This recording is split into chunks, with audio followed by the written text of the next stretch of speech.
without further introduction, the man of the night, please, loud New York City welcome for Mr. Idris Elba. Idris, thanks for doing this. First and foremost, how are you, brother? Oh, man, I'm good. Thank you very much. It's really good to be back. I call New York home because I used to live here for a while. Oh, so we like that. Yeah, I feel like coming back home. It feels good, though. That's a perfect place to start. And doing a little bit of research for this, I want to start at the beginning of what was it like? Like, we all know Idris Elba today, right? Global movie star, all the success in the world. What was it like early days, Idris trying to get a gig in New York? Take us back. I mean, to do that, I'll take you back to like, it was like maybe 97. 97 was a time where I just got to New York. I got an O1 visa, and O1 stands for outstanding something, okay? So I was basically in this country because I was considered outstanding in my field. And I basically got that visa because I was in a TV show that was an English show called Ultraviolet. And the Fox network were going to make the US version of Ultraviolet, so they gave me this O1. I got here, and I was like, I made it. Like, this is where I, start my career in the US, and I came to New York, and I'm not going to lie, for the next sort of 3 or 4 years, it was the toughest part of my career ever. Really? Yeah, of course. I mean, I had this sort of presumption that I'd walk into the US and it was going to be, oh, I've got a lovely British accent. I'm just going to get jobs. And they weren't going for that, And also, like it was a really tough pool of great actors that were, working at the time. Omar Epps, you know what I'm saying? Boris Kodjoe, there was this real great pool of actors that were killing it. Obviously Denz and Will and people like that were up there. That's Denzel to us, to regular people. Will Smith. In that audition cycle, I was there with all these great actors, and I was not getting it. First of all, my accent wasn't very good, and I hadn't really assimilated the culture. And I thought that as an actor, I would just walk in and be able to do it, but it was a tough time. So that's what my life was like in New York. I took to my DJing. I flew my record boxes over to New York real quick. Thank you very much. Oh, yeah, I remember you. Yeah. We're going to get into the DJing in a second. Was there ever a time in that period where you were like, man, maybe I made a mistake? Definitely, yeah. There's a few times like that. I mean, I just felt like, the UK, it wasn't like I wasn't working in the UK. I was, it was a smaller group of actors, and I was winning. And everyone in the UK was like, you're going to where? Don't go to New York. At least go to LA. Don't go to New York. You're going to get eaten up. I was like, no, I'm going. And I did get eaten up. It's okay, though. But I did feel at some point, like literally before I got the wire, that like maybe this was not the move. This was not, going to pan out like I thought it was. Like the streets are not paved with gold here. There's no milk or honey on the streets of Brooklyn or Jersey City. And not the fancy Jersey City. I'm talking like up. Let me ask you. Bergen Ave. Let me ask. Back then, what did success look like? Like, was there a dream role you had in mind or envisioned? Wow. Well, I mean, I remember auditioning for Brown Sugar. Does anyone remember that movie, Brown Sugar? And I auditioned against Boris Kodjoe. That's my guy. No memes, please. That's my guy. But no, he won the role, and I remember thinking, watching his career blossom from that point on, like, wow, that could have been me, But I'm not really one of these people that ever sort of look at something else that someone has and thinks, well, that must be me, therefore I am not worthy. If I can't get it, I'll get something else. I've always had that sort of positive attitude. I'd give that to my mum, because my mum was always like, you're not going to get every role, so, there's no point, hating when someone else is doing it. The role for you is going to be the role for you. And she was so right, because for that 4 years of not getting roles and, everyone getting them, and I'm like, that. And then the role of Stringer Bell and The Wire came up, and that basically... There it is. That really changed my life. Did you have any inkling how big that opportunity would become for you when you got the role of Stringer Bell? Not really. I mean, just to put it into real context, it was for HBO. I didn't even have HBO. Like, couldn't afford it. So I was like, what? HBO? Okay. And then it was a pilot. And, at the time, it was made clear to me that HBO didn't make pilots. They just went straight to season, at the time. So this was a show about Baltimore. It was a bit of a risque show for them. Not sure. And so I had no idea what was about to happen, you know what I mean? I've told this story before, but I originally auditioned for Avon Barksdale. And Avon Barksdale was, like the best character in the pilot. I was like, and then they were like, after a long, arduous audition process, which I won't go through, but at the end, they were like, we'd like to give you Stringer Bell. I was like, who? He's in the script. I was like, really? I was counting the pages. Oh, him. Okay, yeah, he has 4 lines. Okay. That's great. I love him too. And, so it was definitely not like I was going to be blown into, stardom. So we have a series obviously called Meetings That Changed My Life. And I think why I personally like it, besides hosting it, is, we meet with people such as yourself that are like wildly successful. And it's easy to think it was always like that, right? One of the key questions we ask in this series is, was there ever a meeting or a moment that you can think back on that potentially changed your life or your career? And did you know it at that moment that that was changing your career? Okay, so I mean, I remember, before I actually moved to New York City, I used to come to New York City, on holiday. And I'm talking back as far back as sort of 91, 92, right? Averick's jacket time, you know what I mean? Yeah, The Timbs and all that. Them times I had... You're a New Yorker for real, Idris. No, Yeah, but... I like it. I was a New Yorker, but I had skinny jeans still, and they were like, what are you doing, bro?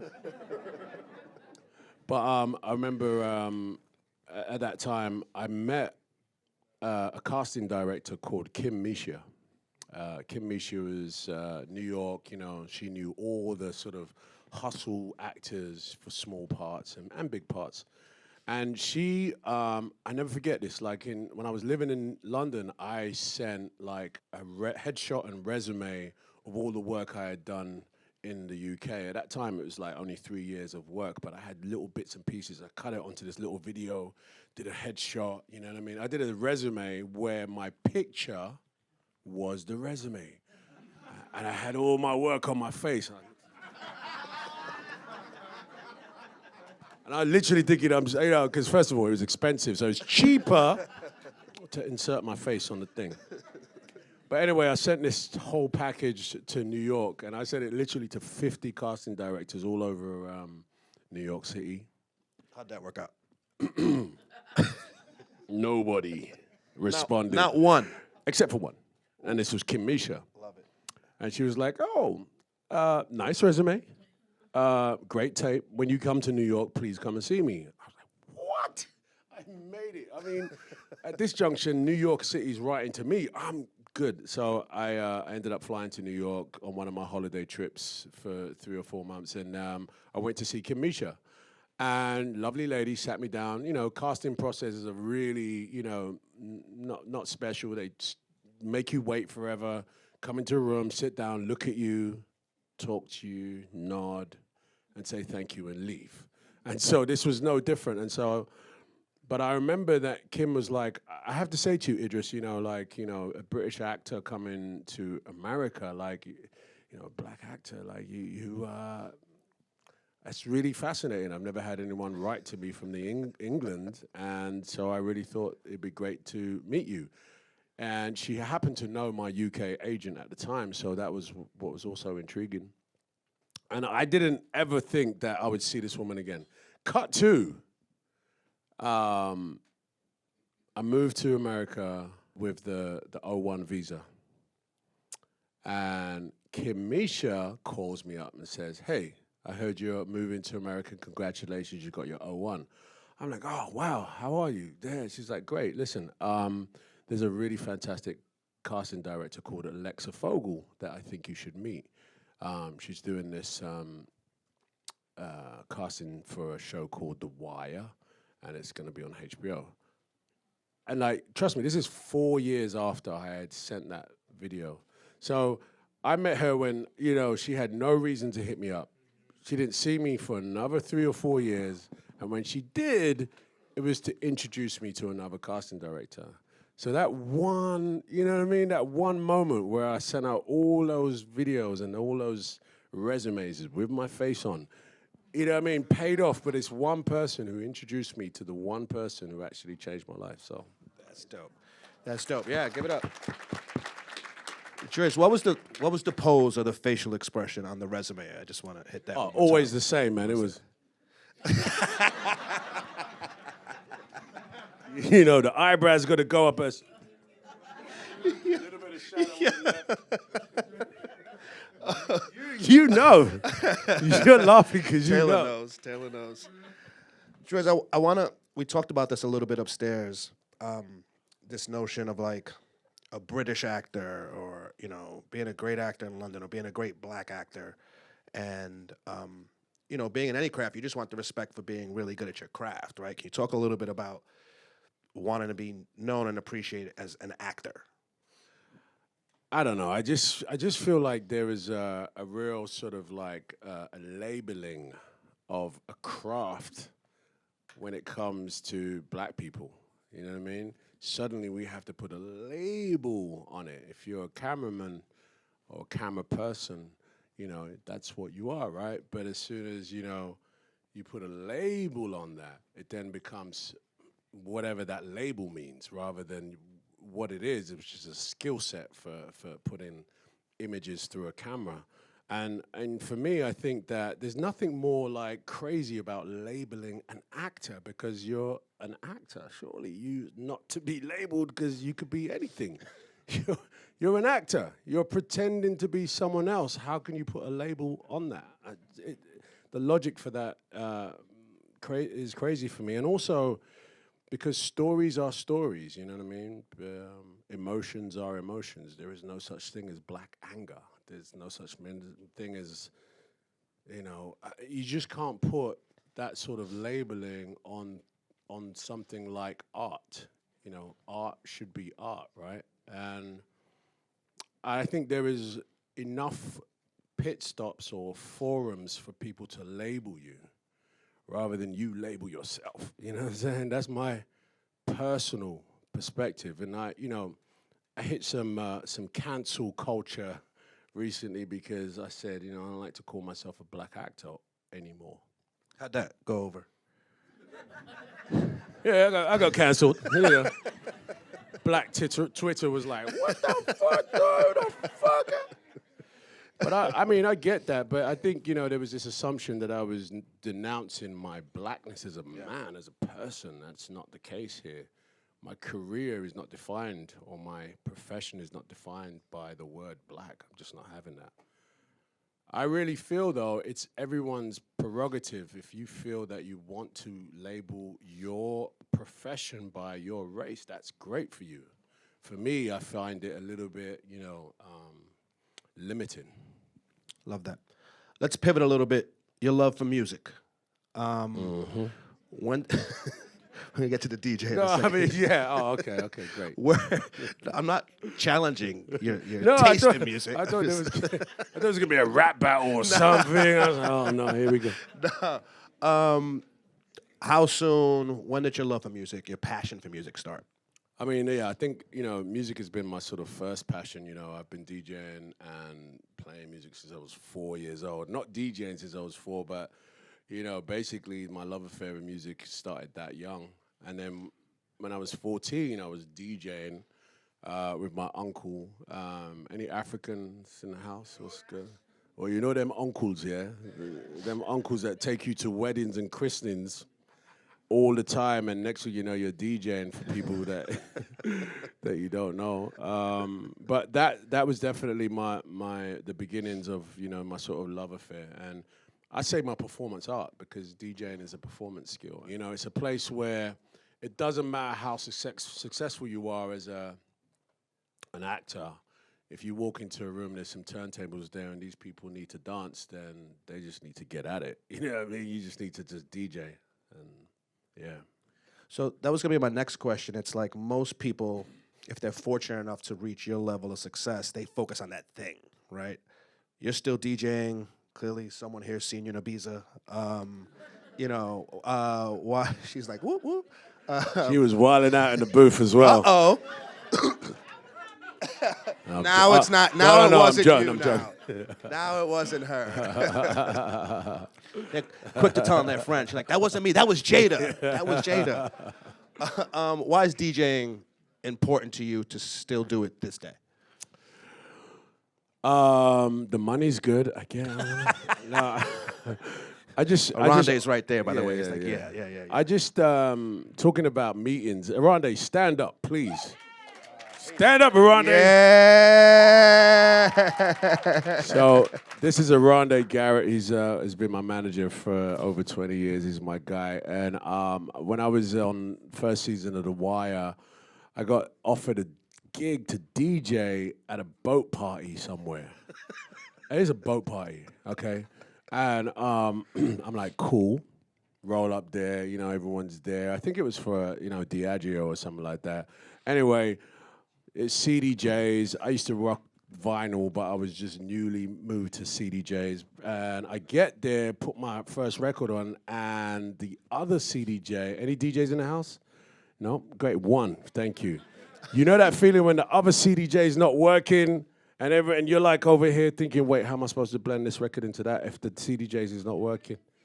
Emergency loop. Okay, I didn't know about that back then, you know what I mean? So I'm struggling. I got this one thing, and then in the crowd was this dude with a high top fade, just like mine, little goatee beard, and he looked at me and he was like, "Hey, bro, you good? You look like you're struggling." And by the way, the party hadn't started yet, right? The party hadn't started. By the way, also, when someone asks you if you're good, you're probably not good. The chances are you're not good. And so I looked at him, I was like, bro, I'm not good, man. My CDJ's broken. I don't know how I'm going to get, and this boat is about to take off. He was like, it's broken? I was like, yeah. I was like, listen, man, I appreciate your help, but I can't talk right now. I'm struggling over here. He was like, no, I got you. 1 second. Kid you not, right? The party's about to start. Everyone's checking in, blah, blah, blah. 45 minutes later, Arande comes back with a brand new CDJ. To this day, I don't even know where he got that from. True story. Came back with the CDJ, plugged it in, and the boat took off just like a movie. And I rocked that shit. You know what I'm saying? But the point is that I was like, Rondé, man, like, you literally saved my life. And I didn't know this dude from nowhere. And I remember I said to Rondé, where's that name from? He said, it's Swahili. He said, it's like it's an African name. I was like, man, my name's Idris. He goes, I know who you are. I was like, okay. Yeah, I said, but that's an African name. People find it hard to say. And from that moment, we bonded, and he became my manager, and he's my manager still. So that's my guy. Oh. 2 more questions before we let you get out of here. Our kind of just do it, our slogan for meetings that changed my life is make it till you make it, right? I think at times we live in a society where people feel like you got to fake it till you make it, right? One of the main reasons we wanted you to do this is because you embody that. Your career has embodied that. You talked about your early beginnings in New York, that nothing was guaranteed for you, nothing was handed for you, to you, and you continue to just grind and show up to these castings and things like that. What does make it till you make it mean to you? I think it means preparation for me. You know what I mean? I think, make it till you make it. You need to just walk as if you're already making it. You know what I mean? And for me, that means having preparation, like being prepared not only for failure, but for success, And when you're like in the beginning of your career, it's really difficult to see yourself successful if you're humble. If you come from our culture, we don't like to be too big-headed until we've made it. But you do have to see yourself in that success mode. The people around you also see you in that success mode. Because if you don't actually make it. You think you have. You know what I mean? It's really important to kind of just remember, like, even though you're not there yet, you need to act like you are. Because the first thing people will say to you when you have made it is that, oh, you've changed. No. If you're already the person that believes in yourself, they're not going to say that to you. They'll be like, yeah, you was always like that. I love this dude. You was always talking about being with Denz. He used to say Denz, and everyone else would say Denzel Washington. And that is about preparation. That's real about preparing yourself for the ups and the downs, you know what I mean? Like the downs, we're all gonna go through those, you know what I'm saying? Like you're definitely gonna see some downs. But prepare yourself for the ups as well, because they're equally as stressful and equally as challenging, you know what I'm saying? Don't get me wrong, you know, when you're down and you're dreaming about being up, those are some of the happiest times of your life, real talk. But when you're up there, that's also some of the happiest times of your life. But really and truly, you know, just having that sort of mindset where you're fully prepared for all of it is important. That's what I think it means. I love that. Let's give that, please. Please. So, before we let you get out of here, the reason we're here, this project that you love so much, talk to us a little bit about Luther, the character, and just the project overall, how you're excited about it. Okay, yeah, so does anyone seen the TV show, Luther? Okay, wow. This is a dark room. It's very dark.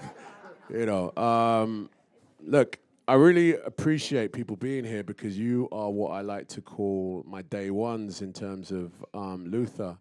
You know, Luther is a TV show, in America at least, that was obscure, harder to find. You know, it wasn't for everybody.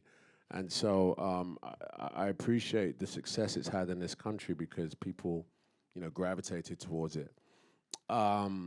So for those of you who know, you know what I mean, for 5 seasons, I've been trawling this character around over 10 years. It's a character that I just keep going back to. I don't go back to many characters. I like to just see them and often. But this one was like one that I just kept getting drawn back into. And one of the ambitions for Luther was always to take it to the larger screen, you know what I'm saying? Like try and take it to a place where, you know what I mean, quite basically we could compete with Bond. That's basically what we was trying to do. No, real talk, because I think there was so much speculation about the Bond character, which is a compliment, but for me, for the wrong reasons, you know what I mean? It was like, we want to see a black James Bond. I'm like, a what now? Wow. What is it? Where's the yellow James Bond? I don't remember him. Where's the green one? You know what I mean? And from my perspective, you know, if we want to see this character embodied, because he's usually white, but now he needs to be black, that's less attractive to me as an artist, okay? But here's a character that I've, you know, from day one trawled around when, you know, only the BBC was interested in it. And we made 1 season, and then next thing you know, we made 5. And now we have a character that's about to jump to the bigger screen, and hopefully you enjoy what you see next. But the truth is that I'm very proud of the film because it really does embody the idea that dreams come true, right? As corny as that sounds, you know what I mean? We always wanted to have a character that was ours. It's mine, it's ours.